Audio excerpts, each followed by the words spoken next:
welcome to our new episode of Becoming Breath podcast. Here with me, Katja, and my name is Sanni. And today we're going to Still still the going same name. strong. Yeah. Today we're going to talk about the difference between conceptualizing an experience and the actual felt experience. And I would want to start with a story. or um, my favorite, I mean, we both with Katja, we love the felt experience, obviously. That's a big thing in becoming breath as well. The becoming refers to something that is felt Mhm. and refers to the sentence that also, has lived through generations and centuries and traditions. To know it is to be it. You cannot really know something before you are it. And I want to share an experience because we decided that this is the way that we roll. And this relates to breath. My favorite, one of the favorite experiences, felt experiences regarding breath is that I am moved by the wind. I am breathed by the wind. The wind becomes my breath. So standing outside or stretching outside, wherever you are, and the wind blows towards you, towards me. And then it kind of takes over and it becomes my respiratory breath. And I don't know anymore where's the boundary, where's the threshold, where I am and where the outside world is. This for me is so yummy. This is the unity. This is the oneness. And it is very vivid. It is very tangible. It is very nuanced as well. Because when the wind and my respiratory breath merge, I have so much, I don't know, more to explore in a way. Because I am not the doer. Definitely, I'm not the doer anymore. I am in this flow of experience where things just happen and I can be in awe and wonder, like, wow, like the wind is moving me and breathing me. And I don't know where the boundary is anymore. I'm in this fluid flowing experience of being breathed by the wind. And then I can ask questions. I take it a step further. Then I can ask questions. I can listen. Where am I? Who am I? What does the wind has to say to me? What kind of things I can hear through this felt experience of being it, becoming it, merging with it. And this is a very, very humble experience as well. Like it humbles you when you are one with one with a bigger force. And I wanted to start with this and share this first to give a concrete example so that our topic, the difference between conceptualizing and the felt experience, would kind of start from the felt experience. Because sometimes when we are in this podcast format, we end up talking about things rather than feeling into them. There was an And still, inspiration yeah. for a sentence, but I let the tide go. So now it's your turn, Katja. How are you arriving today, and what does this inspire in you? Yeah, I mean, like what you said just now is like in the podcast, we end up speaking about feeling, right? And Yeah. this is the format. And Mm. yes, there can be a felt experience attached to it. There is a felt experience attached to our speaking because both you and I, we hold like a lot of felt experience of the things we try to conceptualize here. Mm. And this is kind of, to me, the opposite direction from the training becoming breath, right? We move from conceptualizing into the felt. And what we're trying and trying and trying to do now, because it is very hard to bring this felt vast and specific and nuanced and like absolutely mind-blowing and body-blowing quote unquote experiences into a concept. And a concept will never do justice to a felt experience. And most of our lives in the modern human body, which is like, it's not a shaming thing, it's just how things are and how the world is and how the bodies are, how bodies adjust. this one of the like most brilliant like adaptation and adjustment and strategy to actually survive these times and spaces is to conceptualize things. And sometimes I find myself like in this pendulation between um right, kind of really having an attuned relationship to like the whole horrific things that are happening in the world, like all the relational ruptures that is currently going on with like with a lot of people who I know in my like close circles, and it's just unbearable. Like you cannot, it's impossible to feel it all in like full force. It is unbearable. And so what we do, we conceptualize and we kind of remove ourselves from the felt experience. And then in my practice, in your practice, and then in our working together and becoming breath, we bring that fragment of self that is kind of being conceptualized. And even like we had a little exchange about this, like the breath, which is a very, very present, very body-based, like the most one of the most direct pathways of connection to body, to bigger body of the world as well, also gets conceptualized. And most breath work situations that are happening is very conceptual. Breathe like this, cry like this, release all trauma, go home, repeat. It does nothing, right? Because it stays really in this conceptual layer. So yeah, there's like one tangent. And Mm. then I also wanted to add to the wind, maybe for some people who will listen to this and be like, I want to experience that. Something that I like to do. So first of all, I don't like wind at all. Yeah. As human, from a human coordinates of me being me, I do not like wind. Like my human self goes like into this whole shrinking of like, oh, I don't like this, make it go away, like all this like the very like strong streams of air. It's so overwhelming for me. Mm. Like, when it just like flattens you and it comes and it like enters your nose and maybe mouth, and sometimes it feels like it enters your pores Mm. without me giving any consent. Yeah. So it's like full, like this huge force of nature coming full force, penetrating my body without like asking me first, without taking me out for dinner first. So for my human self, it's not a pleasant experience. So when I find myself in this human coordinates of shrinking, it's like, make it go away, like checking the weather app, like when is it gonna stop, you know? And I live in the Netherlands. There's like a lot of wind here. There's a lot of wind. So another way of engaging with this is to switch the coordinates. It's to travel the coordinates and find myself in the imaginal coordinates, like in a completely different place of from being this like human organism or the human body that is like, I don't like this, make it go away, fix, like the fixing reflex we all have, right? And then finding myself in the imaginal coordinates and having an entirely different relationship with the wind when the wind becomes kind of a fractal of my breath. And then sometimes I take it like, especially when the wind is like super strong and is like it is a very visible force of nature, is a very palpable force of nature. I like to attune to wind as a fractal of my respiratory breath, as a fractal of every breath ever breathed by anybody and everybody, and as a like as an actual palpable tide and a movement and a wave of history, is like traveling through time and space and attuning to land through the wind, and kind of, and then the wind takes me on a journey and it's very mythic and archetypal experience, versus me being human and be like, I don't like this, make it go away. This is how we approach, like, you know, this is like very human way of approaching anything. Like, I have this pattern, I don't like this, make it go away, I'm gonna do breath work and release it, you Mm. know. Mm. Not how things work at all. Mm.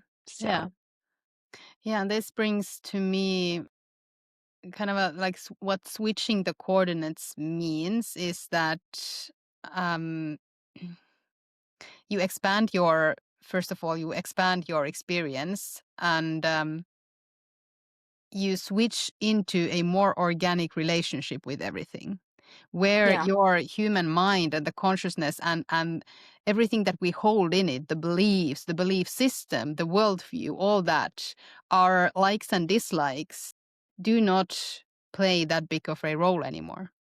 And I find really like this is the most direct path into an like more effortless relationship with everything, because you always have that in you. We just forget. Mm-hmm. But this is something that I want to come back to, and we have agreed on talking about the imaginal as well and the threshold, and this is exactly the threshold as well. But I just want to pave the way a little bit more by talking a little bit more about the conceptualization, because I see this all the time, and I've been thinking about this a lot lately, that how we are facing a big dilemma where we try to reach the felt experience from the place of concepts, from the Yes. conceptualization.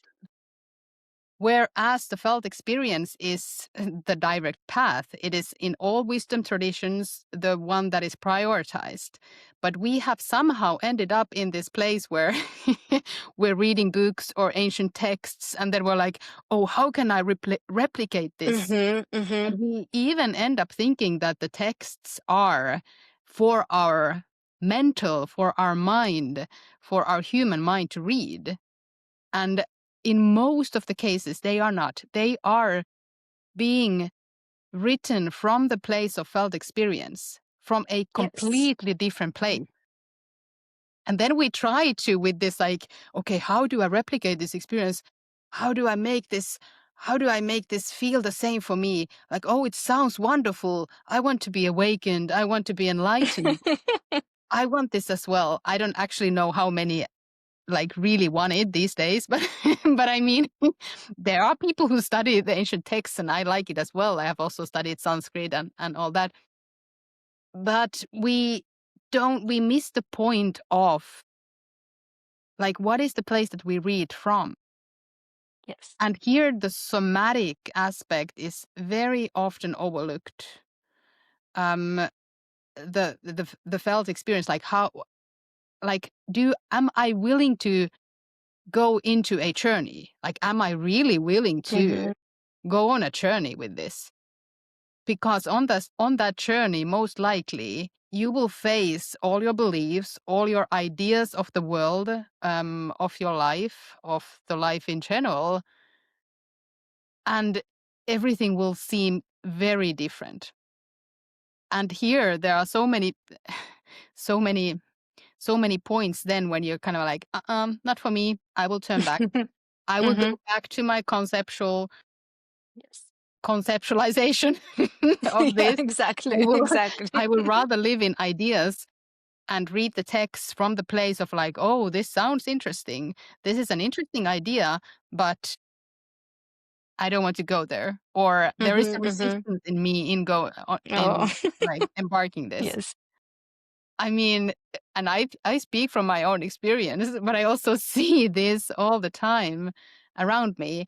And there is like why I've been thinking about this so much lately is that in yoga tradition there is this idea that you need to study a lot, you need to have a teacher, and you need to study a lot, you need to practice a lot, and the more you practice, then the more you study and the more you read the texts, and the longer you are on this path, the closer you are in enlightenment. And all that is valid, and it I'm not even saying that it's not true, but I'm just pointing out to a more direct path and kind of like finding the key to reading and understanding and being in relationship with that material.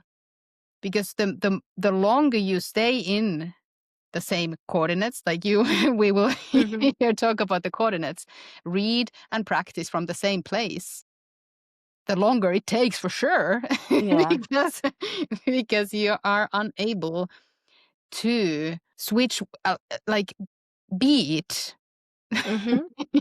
You are unable to somehow like take the longest and shortest step at the same time, like the most obvious, but still the one that you most Mhm. likely, and all of us have most resistance. Okay, this is theoretical, and let's try to weave it a little bit back into what does I it also really just mean. wanted to name, like, we had exactly the same discussion about our website, Mm, like the web page, because it was written from different coordinates. When you try to and read it from a literal place, it does not make much sense.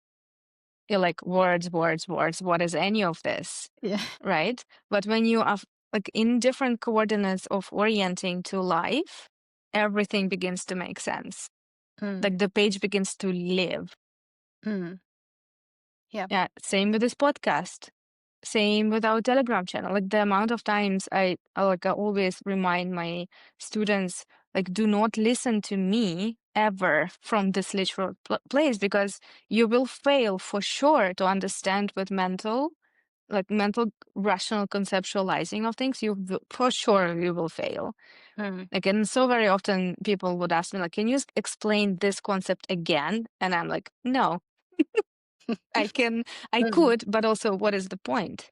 mm, For mm, for what, right?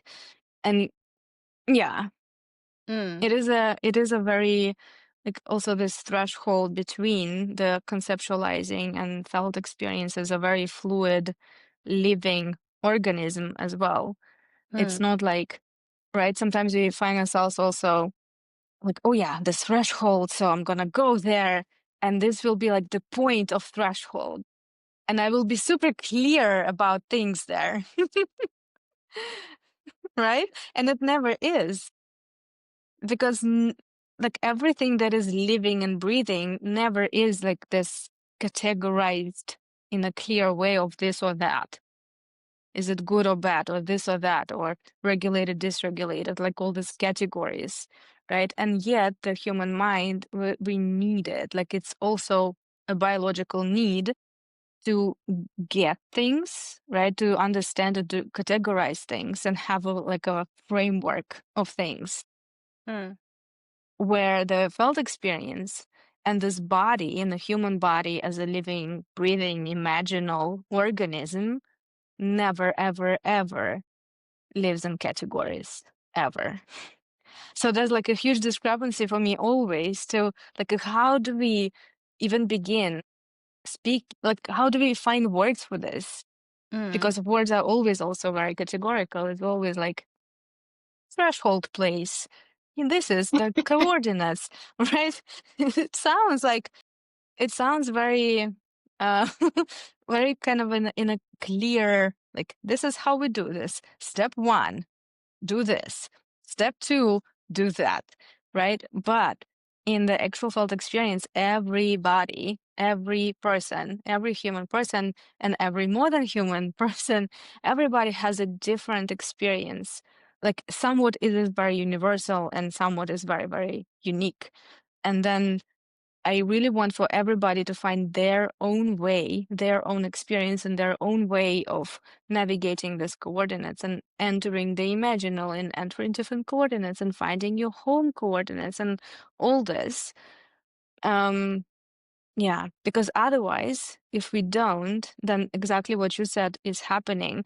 We study with people, with teachers, or we read books, and then we're like, how do I copy paste this onto myself? And it never works. Like you're bound to fail. yeah, yeah, Never works. mm, mm, yeah. Yeah. And but this is also why the texts of the different wisdom traditions quite often, well, yoga texts and tantric texts are most familiar with, but they are written in this mythic language, and they Hmm. use mythic representations of things that then the modern human is like, what is this snake? The snake Yeah. is in my body.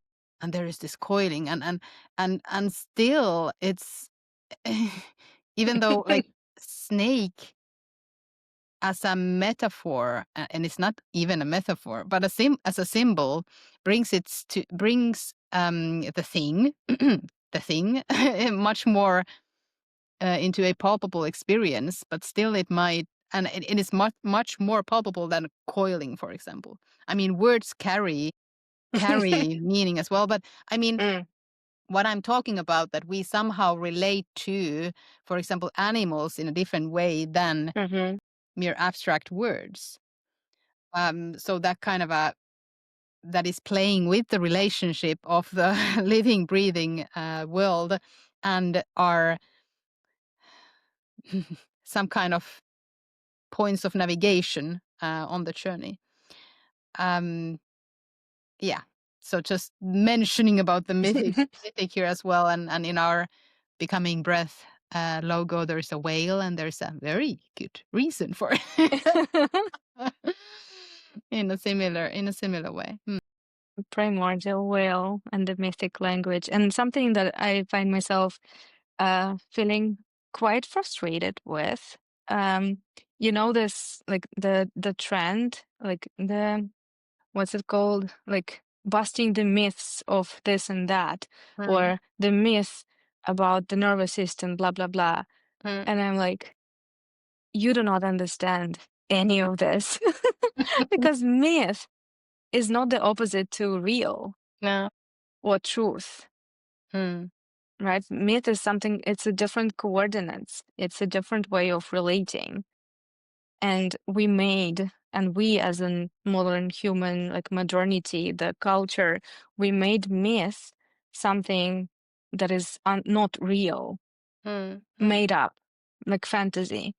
And fantasy and myth and imaginal, which is also does not equal imaginary, right? Mm. Imaginal and myth and symbolic language, it's like all different things. Yeah, definitely. And a human mind comes in and is like, myth is the opposite of truth. Like, no, no, it's not. Yeah. Myth is something that comes from the felt experience. Mm-hmm. It is something that helps to narrate a story that is a very very much a felt experience. So it for sure has a big meaning actually in Mm-hmm. any wisdom tradition, in that we could be, well, we would be able to copy paste the experience into us, but still we in my opinion will forever fail unless we understand if- from the felt place Mm-hmm. experience from which coordinates or place or however you want to put it we practice from or Mm-hmm. practice at or talk from. um yeah, but can you talk a little bit more about the imaginal because you mentioned it and I think we haven't Mm. talked about it so much. Hmm. Well, can I Yeah. talk about imaginal? Can I? Um, I need to be careful here because otherwise we will spend here like days. Imaginal is my life. Imaginal is everything. Is my life, is my body, is my everything. And Imaginal Rome, the name was coined by Henry Corbin or Henry Corbin. I'm not sure how to pronounce it correctly. As in Mundus Imaginalis is an actual place in between the physical and spirit, between the physical and metaphysical, between the seen and unseen, known and unknown. As an actual, um, like in nature, we would call this an ecotone, like a meeting point of two different ecologies, a meeting point of the seen and unseen. And it is again, this is not a metaphor. Imaginal is not imaginary, all right, it's not a made up fantasy of, something again that exists only in the conceptual layer of perception. But imaginal is a very ontologically real place and very real coordinates to stand in. And I know, like, also with this, with the imaginal, like, speaking about it in this way and trying to, like, explain what it is Mm, will only fail. mm, So you got to have an experience of this as well. mm, And so the invitation also, and for maybe some of you listening and you study with me, then you know. If you don't, listen to this whole episode or every episode from a place of felt perceptual relationship, not from as like me following words and understanding or not understanding things, right? But from a very cooperative relationship with the experience behind the words. This is where the imaginal is, like the imaginal place, the imaginal body, the body that is in between the seen and unseen. mm, mm. Yeah. And then the imaginal is also the place where, like, literally, again, not a metaphor, literally every possibility lives in the imaginal. And just today, I guided a practice on that, Mm, on a possibility of attuning um, to something, like to different options. So, like a very practical example, I'm getting sick. Like I'm in the beginning of, like I'm in the preparation of the sequence of getting sick, mm, and I feel it, and it's happening. There is a way, like I have a certain sequence of how I do this, how I get sick, how I mm, am sick, right? Have a mm, very different, like my own kind of template of mm, doing that, my own pattern. mm, And then there's pattern recognition, and my system goes like, "Oh, we know that. We do that now. Okay, cool. I know this place really, really well, right? Like I've been sick many times." mm, And so in the imaginal, there is an offer of a different tempo, a different sequence of events available. And so the practice that I guided was mostly for myself to attune to that option, to something different, like a third option being available. mm, But you can never find that option from being like in this human shrinking of like, I don't want that, I don't want this. It's the same, like exactly same relationship, right? Like I don't want to be sick. Of course I don't. mm. It's unpleasant. I Yeah. have to cancel things. I don't like that. Yeah. Yeah. I don't Mm, like the sensation of that either, mm, mm, right? But when I relate to that from a different place, the mm. whole experience changes. Yeah. And this is wizardry. Like this is really something that, I mean, should be a basic skill. I know that it requires preparation. We always say that, yeah, it Uh-huh. requires preparations. But it is, to me, it's like I don't believe in manifestation work. Sorry, not No, me sorry. neither. In this No, thought form not sorry at manifestation. all. No, thought forms. Oh. Uh-huh. But I believe in this somatic manifestation or this imaginal manifestation. Maybe we can just skip the manifestation there because that's not needed Yes, in the please. relating, Uh, in different relating. And I mean, this might, to some of you who listen, be familiar from the, like stress management skill, like change the relationship, like relate to a problem from in a different way. Like this is not a bad thing, this is a good thing, or increase the resources, have a bigger capacity to tolerate and handle things. Yes, that's like a tiny, tiny, tiny, tiny mm-hmm, piece of that, but and that's not always very applicable. And it also requires a lot of this, like training again, the mental, to prepare you to look at things from a different place. But the imaginal is also a very this is only from my experience. It's a very effortless way of yes. making that switch. But I want to say some words from my own experience. We often miss the thresholds.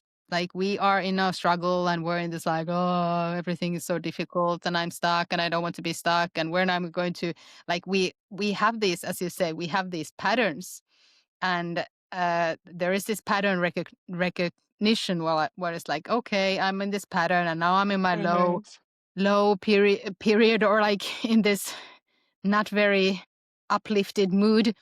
But it will pass. I will meet again myself on the other side and all that. So we all have these patterns, and that's quite often my pattern. I go a bit up and down, even though from the outside I look very stable. That's not true, by the way. But I mean, we all have these patterns. And then I think we tend to miss the thresholds, where we're like, one day we wake up and then it's like, oh, now I feel much better. So we end up into this like, time is the thing that heals. Time is the thing that, I would just give time to this and it will pass, which it is correct. Like it it is true. It happens. To But a degree, yeah. yeah, to a degree. But we can also, through this subtle perception, fine tune our skills into making these thresholds more, like, I don't know, broad and expanded, so that we, like, a whole lifetime or a whole process can happen in that threshold and or during that.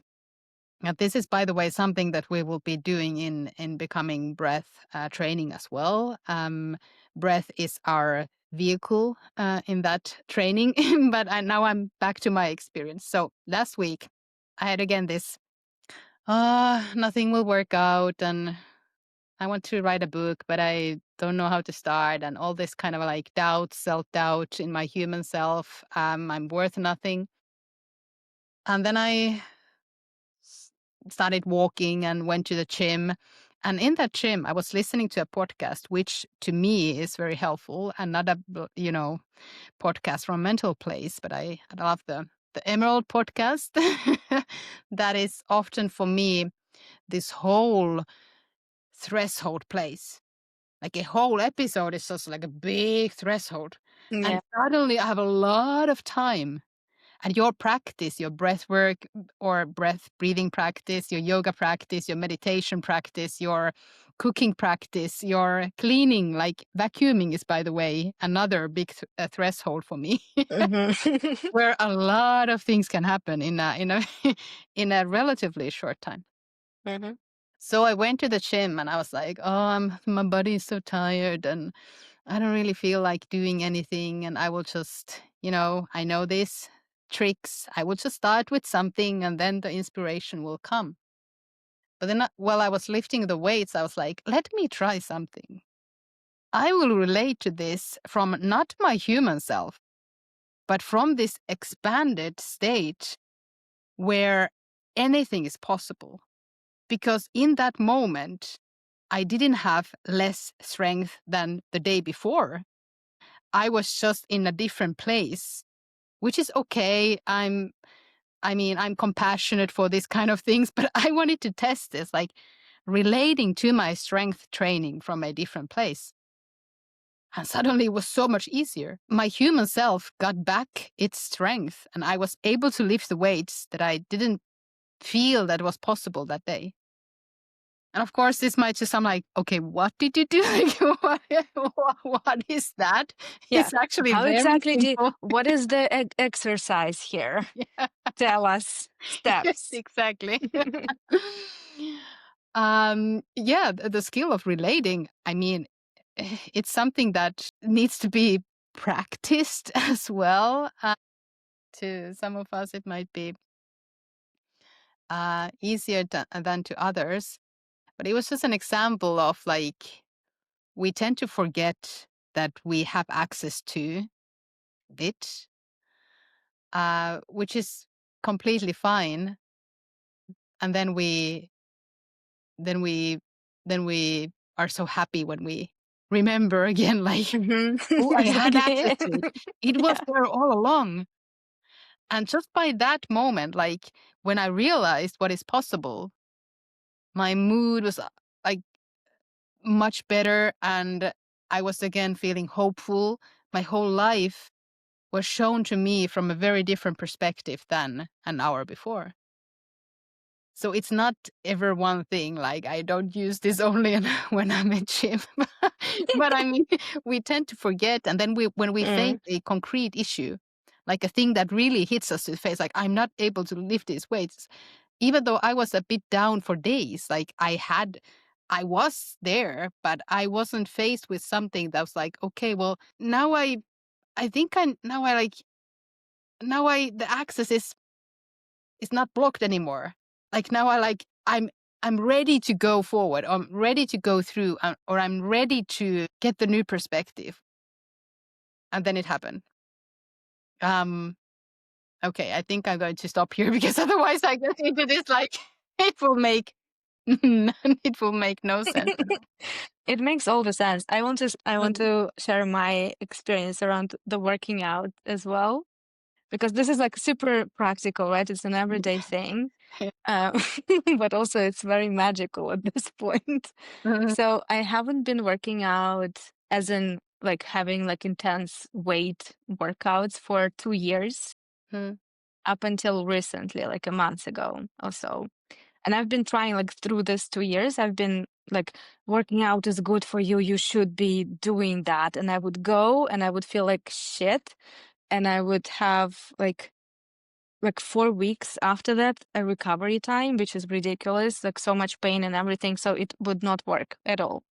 And so this 2 years I was like attuning to a bigger breath of the cycle, right? Am I stuck in the not wanting, not willing, not being like lazy, all things, you know? Or is there breath going on? Like the undercurrent of breath and the still exhaling? Because my whole life before that, I would like, there was so much hyper activation on every level of everything of my being, including working out, including like running like crazy every day, like 20 kilometers every day, like very, very intense. Um, Punishing my body through working out and then doing more and then doing more, right? So there's been like this building up. And then this past 2 years, there's been an exhale, a long, long, long, long, long exhale, right? And once in a while, I would attune to is there movement? Is there breath? Or am I kind of stuck in the place of I cannot ever work out in the never forever land, as I call it, of the nervous system? And there was breath. And there was movement. It was very slow, and there was breath happening as an undercurrent of this. And then a month ago, I was like, I'm ready now. There was like, one day switch, like, I'm ready now. And I found a trainer, and we did like once a week, we do a training, and this four times. It's been 4 times. Since the first training together, the last training, he was so shocked by like the improvement in my performance, right? The quote unquote, without actually working on it. So there was no targeted work on like, let's improve your strength. I just told him like from the beginning, all I'm interested in is feel well in this body. I don't care about like kilograms or repetitions or whatever. I want to feel well. That's it. More stable or whatever, And he was like looking at me, like, what is happening? How is this possible? And he could not believe that, like the performance in terms of weight improvement, the lifting weight. And there was a thing that he told me. It was like looking at me this whole time, like lifting weights that are like so high compared to the first training. And he's like, you do not forget to breathe. People, and I'm like, do people forget to breathe? Like we can have a whole conversation on this because I'm so annoyed when like any type of fitness people tell things like, "Do not forget to breathe." And I'm like, anyhow, and he was like, "You do not forget to breathe." And I'm like, exactly. Yeah, yeah, yeah, yeah. There is breath happening. Mm, So yeah, I there's a whole reorientation, right? Again, kind of same body, different coordinates. mm, Listening to a longer breath, a longer tide of going down and down and down and down. And there was a moment of like, I'm ready now. Now I can do this, no problem. So yeah. I love it. And this brings to, or I'm kind of trying to conceptualize this threshold and this imaginal here. Yeah. And when you brought the breath into the conversation, this sounds like a flow state, and it is a flow state. It's a But now I've learned that there is like a positive flow and negative flow. Negative flow state is something that it's hard to recover from.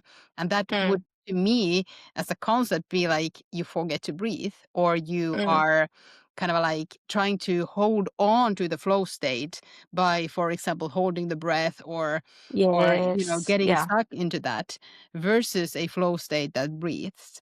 And in my opinion, this reorientation, or these different coordinates, is a kind of like a voluntary, or like a conscious flow state that you have access to. um so like often flow state, there are preparations, and then the difficulty level, and what your capacity is, needs to match with the requirements of the work, all that. Mm-hmm. Like, it's so mathematical. but, but this Magical. mathematical, yes. But this is like a conscious flow state, Yeah. where the access to it is much easier than we tend to, with our this Yeah.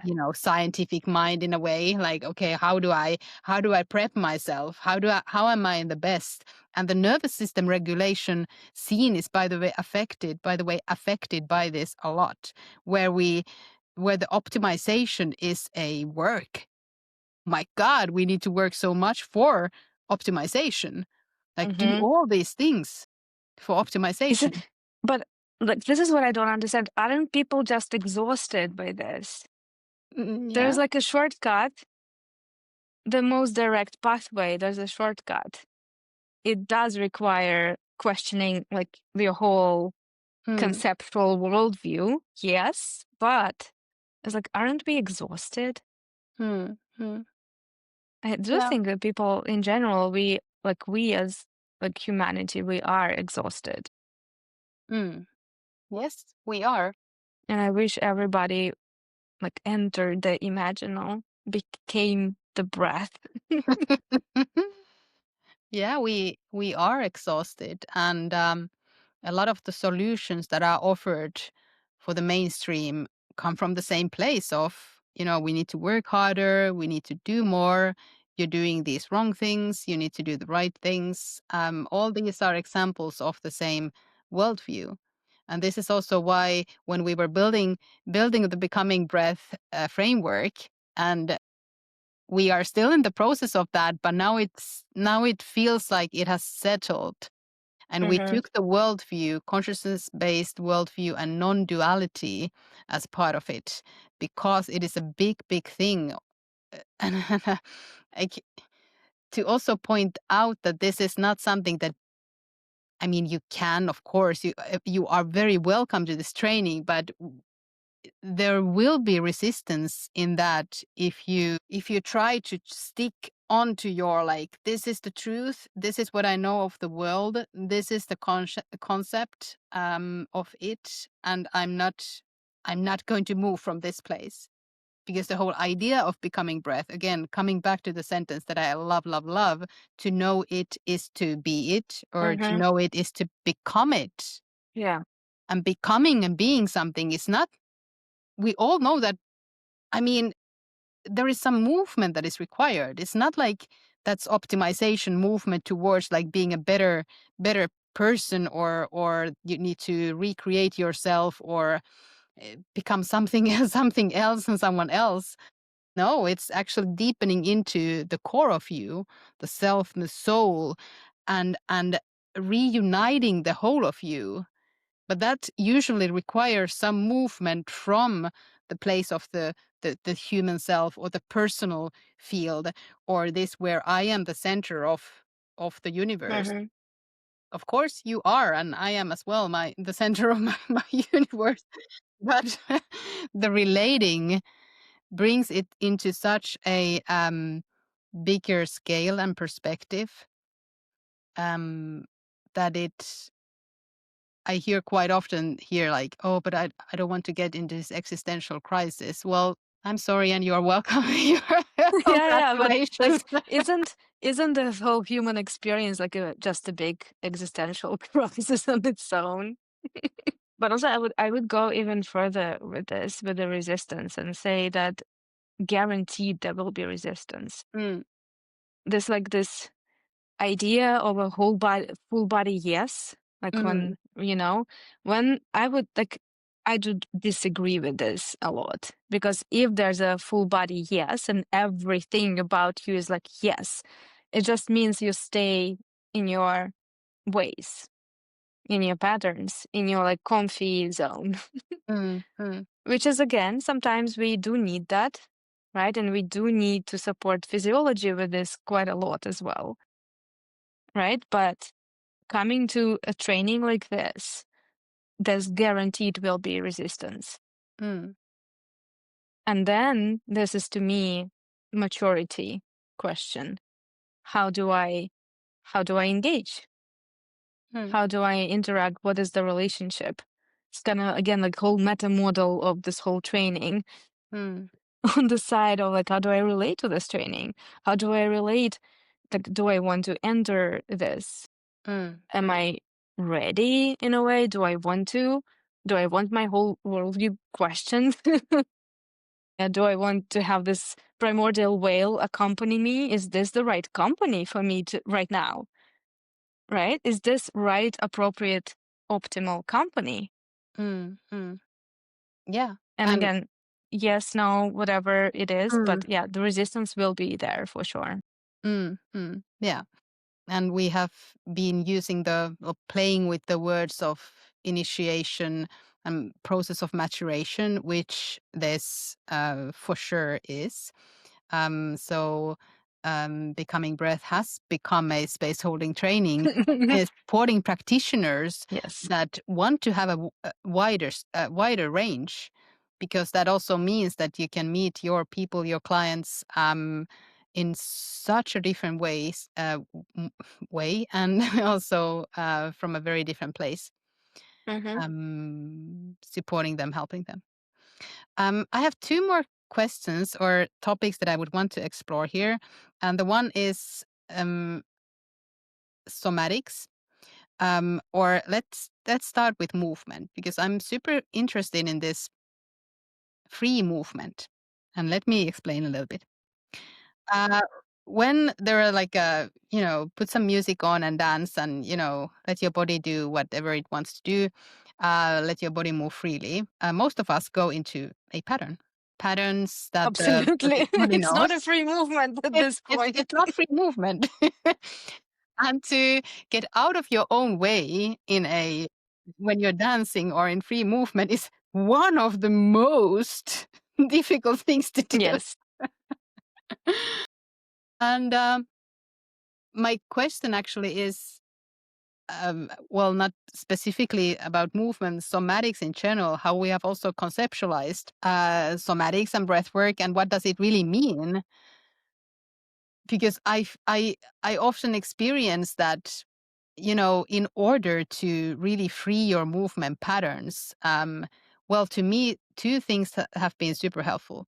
These modalities, somatic movement modalities like Feldenkrais or body mind centering, that use slowness, like the slower than slow, like slow, like where you kind of get your movement patterns get so much time and awareness that there is no way that they will not change. Like, this is hard to explain again with the Mm-hmm. language, but where you're like the not even precision, but just the time and the time frame of spending in a movement and every increment of it is so vast.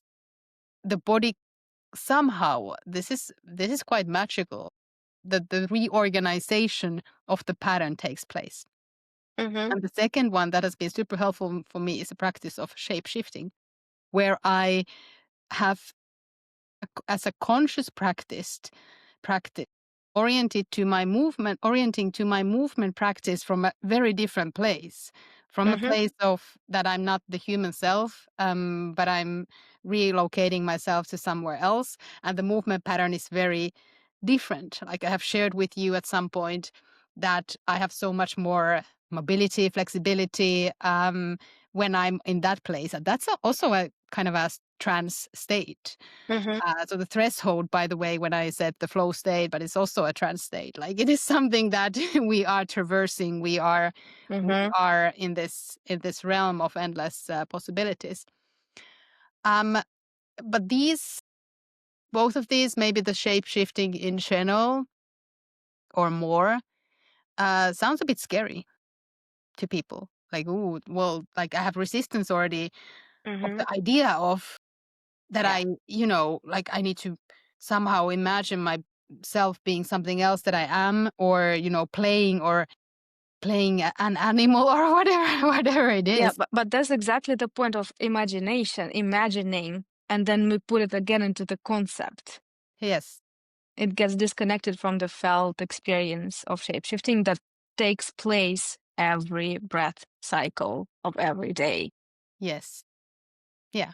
Can you talk a little bit more about this, like specifically or in generally about the somatics and breath and the conceptualization of that? Because it is somehow inbuilt, like it is the shape shifting and the felt experience is in built in, but somehow we as humans, we kind of like we try to interfere with the organic and natural process of it, also in our breathing cycles. Well, this is funny, but not funny, but it is.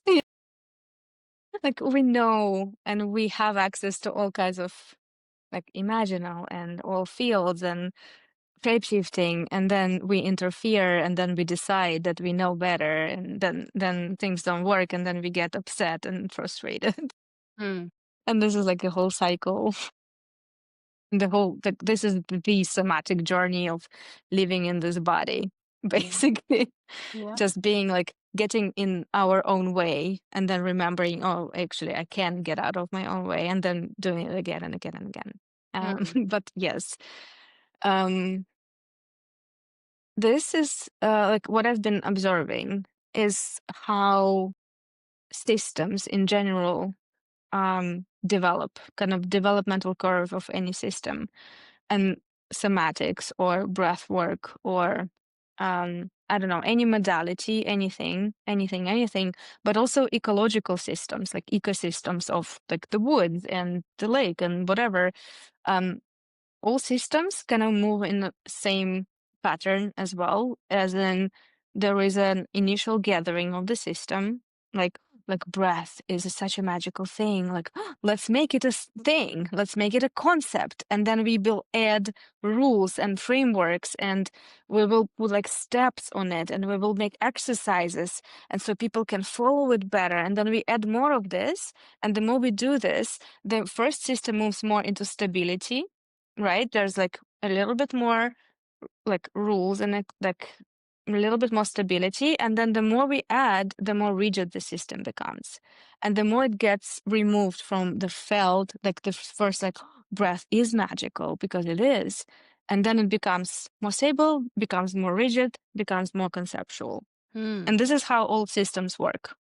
Yeah. This is why I have like with my teachings and with my school, like I have people who I know will tell me like the tipping point of me moving from the place of like, is it still a living breathing organism, Hmm. or am I tipping more into this rigidity of things? Hmm. Because this is the natural order of things, this is developmental curve that every system goes through. Hmm. And this is like also where the trickster archetype comes in handy, right? And then we can, anyways, this is like a whole other conversation. Breath as trickster could be a good episode. Yeah, definitely. For sure, right? And then semantics, breath work, even Feldenkrais, like such great things. We add and we add and we add until it becomes this rigid system with rules that we must follow and protocols and stuff. And then it becomes removed from the actual body experience and becomes this like, I was thinking about this the other day that AI can guide a Feldenkrais practice. AI can guide breathwork, right? No problem. Mm. Breathe in, breathe out, hold your breath, exhale now.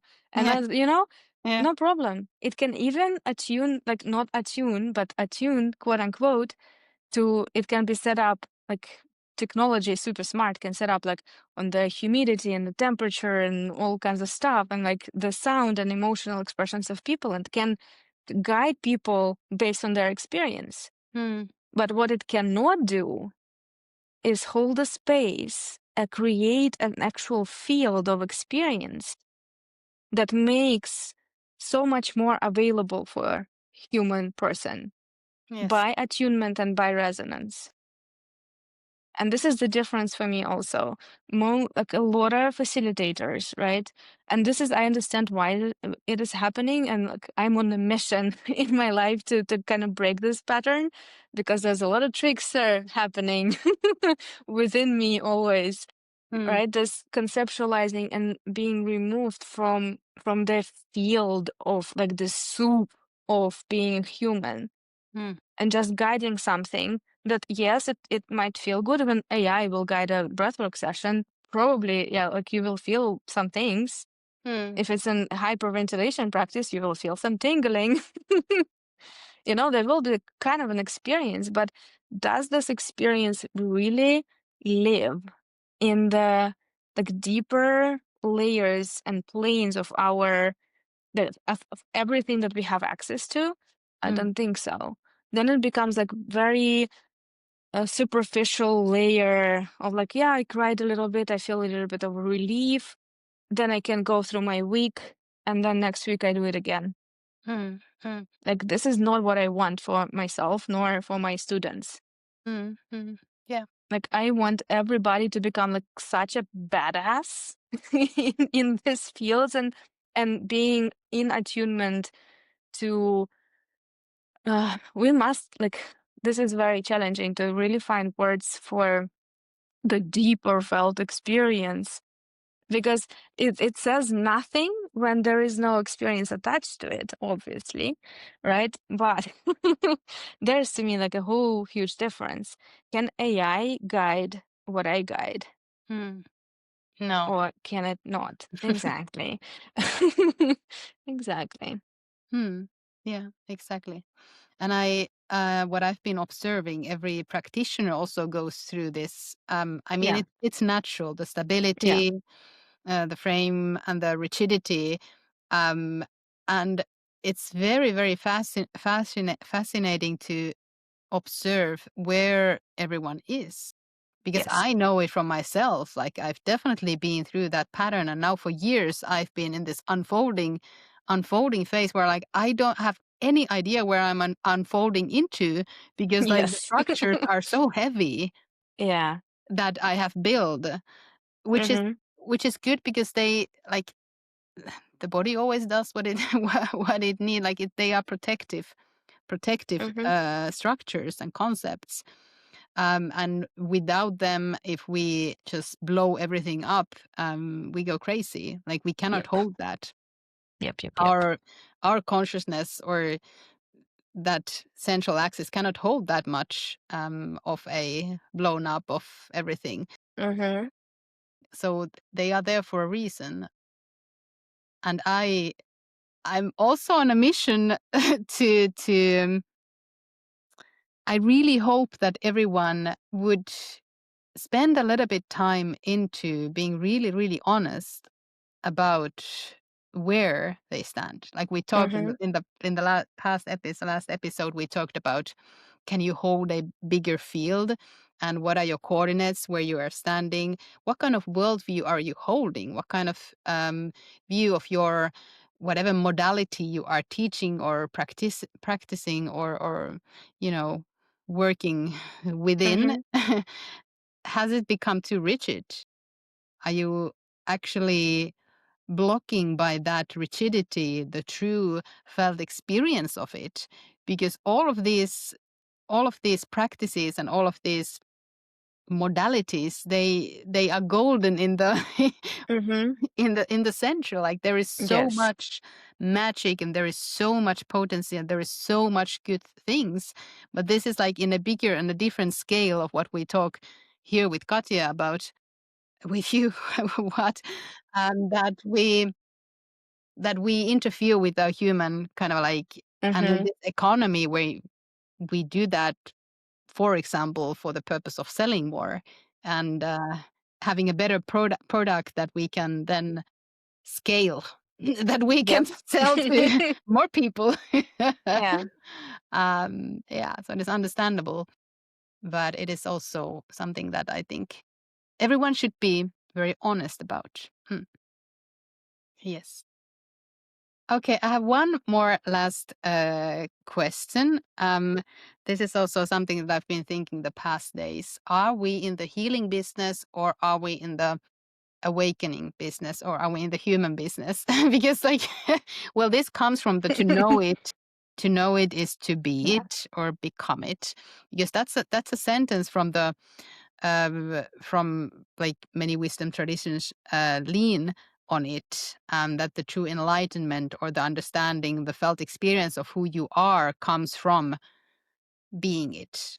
Comes from it can be through a direct transmission or it can be through a practice that you repeat, the repetition of it, or repetition of a trance state where you kind of the worldviews build um, anew. Tantra, for example, is a practice of building your worldview through the direct experience so that you would understand it or see with a different lens, see Mhm. with different eyes. Mhm. Change the eyes. Don't just change the lens that is blocking Yeah. your eyes, but change the eyes. Um, and then there's the healing business, which is, I think so many of us need it and desperately need it, kind of to feel better, to regulate the nervous system or balance it out or whatever is the reason. And then there's the human business, which is like, I just want to live a little bit, freer. I just want to live a Exactly. little bit nicer life, and nicer in a way that Mhm. my own demons would not bother me that much, or I would have more acceptance to them, or I would kind of see myself in a little bit more of a whole rather than this fragmented piece of selves and parts. So yeah, what is this? What are we doing? What are we focusing on? Because all these are like, good, Yeah. valid. Yeah, yeah, yeah. I think at this point we are more in the business of healing from healing. This whole healing, um, it started at the core, exactly same developmental curve, right? At the core, it started with very good intentions to come back to humaning, Hmm, and it became a very rigid structure hmm, with like very specific expectations. And if you are not meeting those expectations of how healed you are or how spiritual you are being shamed, hmm, which is like a whole, like, how is this even still happening? Like, hmm, you're not healed enough, you're not regulated enough, and hmm, being pathologized in your human experience of being like, oh, this is like your experience is bad. hmm, You need hmm, to heal that. hmm, hmm, um, so to me, becoming breath is much more. At this point, I do not like the word healing because it hmm, comes with a lot of like this morphic field that surrounds the context, right? The actual felt experience also of context of what healing has become. So I don't even use it as much or ever.